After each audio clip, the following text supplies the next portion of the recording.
Nagliyab ang isang kotse dahil sa short circuit sa Kawayan, Isabela. Tutukan sa report.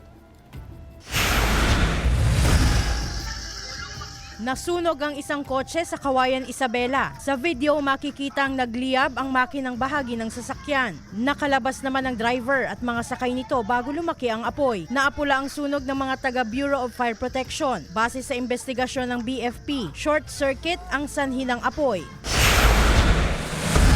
Nasunog naman ang ikalawang palapag ng isang bahay sa Lawag City pasado alas 8 ng gabi noong Lunes. Ayon sa BFP, malakas na ang apoy sa ikalawang palapag na gawa sa light materials nang dumating sila sa lugar. Nagmula umano ang sunog sa isang kwarto. Walang naisalbang mga gamit dahil walang tao sa lugar nang mangyari ang sunog. Nasunog din ang motorsiklong nakaparada sa ibaba ng bahay. Ayon sa BFP, problema sa linya ng kuryente ang nakikitang dahilan ng sunog. Inaalam pa ang kabuuang halaga ng danyos. Wala pang pahayag ang may-ari ng bahay. Glam Calicdan, Dizon, One North Central Luzon.